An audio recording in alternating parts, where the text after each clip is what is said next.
बोते हैं कि नहीं बोते मालूम नहीं। जवारे के बारे में जो माता जी के लिए हम मट्टी के पात्र में बोते हैं ना, जवारे बोए जाते हैं, उसका नवरात्रि कुंडी में जवारे बोए जाते सब हैं, उसके बारे मट्टी में गेहूं डालकर जवारा बोया जाता है। उस जवारे की मूलता क्या कहती है, उस जवारे की महत्वता क्या कहती है, क्यों बोए जाते हैं जवारे, उस जवारे की महत्वता क्या है? नवरात्रे में 9 दिन जवारे क्यों बोते हैं, उसको बोने का कारण क्या है? श्री शिवाय केवल कोई कहे कि हम ठाकुर जी को भजते हैं, भगवान कृष्ण को भजते हैं, कोई कहे हम तिरुपति बालाजी को, नारायण को भजते हैं, कोई कहता है कि हम हरि विठल को, पांडुरंगा को भजते हैं, हमारे यहाँ हाँ हम इनको भजते हैं तो जवारे नहीं बोते। ना ना, पुष्टि मार्गी है, ठाकुर जी की सेवा करने वाला है, उसके यहाँ भी ये 9 दिन जवारे बोए जाते हैं। रामानुज संप्रदाय से जुड़ा हुआ है, नारायण की पूजन कर रहा है, उसके घर में भी जवारे बोए जाते हैं। पांडुरंगा हरि विठल की उपासना कर रहा है, उसके घर में भी जवारे बोए जाते हैं। जवारे का महत्व हमारे यहाँ शास्त्र कहता है। क्या महत्व है उसका, क्या फल है उसका? महाराज,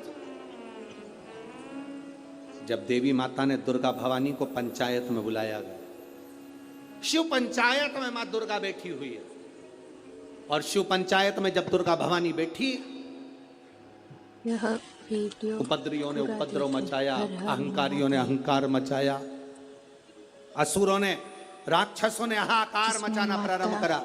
और महादेव, तब उस समय पर देवाधिदेव महादेव माता पार्वती को देखकर, दुर्गा भवानी को देखकर मुस्कुरा रहे थे।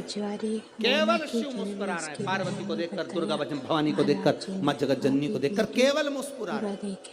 अब देवता सूर्य नारायण ने भगवान शिव जी को देखकर हाथ जोड़कर प्रार्थना करी। भास्कर देव बोले, सूर्य नारायण बोले, बाबा मेरे मन के संशय को मिटा दीजिए। शिव जी ने पूछा क्या काम है, बोलो क्या चाहते हो? शंकर भगवान से सूर्य देव भास्कर देव कहते हैं, प्रभु आपके मुस्कुराने का कारण क्या? प्रदीप जी मिश्रा के प्रवचन। भारत की भूमि पर जितनी जगह पर भी आप लोग कथा सुन रहे हो, आस्था चैनल पर, फेसबुक यूट्यूब पर जितने लोग कथा सुन रहे हो, बड़े ध्यान से सुनना कि जवारे क्यों बोए जाते हैं। नवरात्रि में जवारे की महत्वता क्यों होती है, क्यों बोया जाता है, मिट्टी में गेहूं डालकर क्यों उत्पन्न किया जाता है, उसकी महत्वता क्या है? सूर्य नारायण पूछ रहे हैं भगवान देवाधिदेव महादेव से, आप दुर्गा भवानी को देखकर मुस्कुराए, आप हंसे हैं, आपके चेहरे पर प्रसन्नता आई है, कारण क्या? और महाराज देवाधिदेव महादेव ने कहा, यहां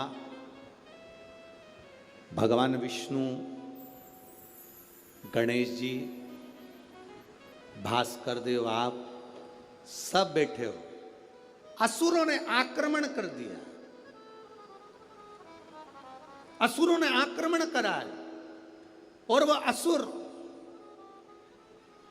आक्रमण कर दिए हैं तो वो असुर प्रवेश कर रहे हैं, उपद्रव मचाकर, हाहाकार कर कर नष्ट करने वाले हैं इस पूरी पृथ्वी को। तो फिर उसको बचाएगा कौन, कैसे बचेगा? शिव जी ने कहा चिंता मत करो। दुर्गा ने अपने केश का स्मरण किया, एक केश को माता पार्वती जी ने अपने हाथों से छुआ, छूते ही एक कुंड में सुंदर जवारे उत्पन्न हुए हैं। जब तक वो जवारे बड़े नहीं हो जाते, जब तक वो जवारे थोड़े प्रबल नहीं हो जाते, तब तक एक भी असुर प्रवेश नहीं कर सकता, हाहाकार नहीं मचा सकता और अंदर आ नहीं सकता। शिव महापुराण की कथा कहती है, जवारे जिसके यहाँ बोए जाते हैं, जवारे का, आप लोग कहते हैं कहीं पर देवी जी बैठी हैं, किसी के यहाँ मिट्टी की मूर्ति आई, 21 फीट की, 41 फीट की, 15 फीट की, 10 फीट की, 25 फीट की देवी जी की प्रतिमा स्थापना हुई। लोग कहते हैं हम देवी जी का दर्शन करने जा रहे हैं, दुर्गा जी का दर्शन करने जा रहे हैं। शिव महापुराण की कथा कहती है वो दुर्गा जी का दर्शन नहीं, देवी का दर्शन नहीं। नवरात्रे में जहां जवारे बोए जाते हैं वहां मात्र आप पांव रखते हैं तो अपने घर में से क्लेश दूर हट जाता है, अहंकार दूर हट जाता है, अभिमतता दूर हट जाती है।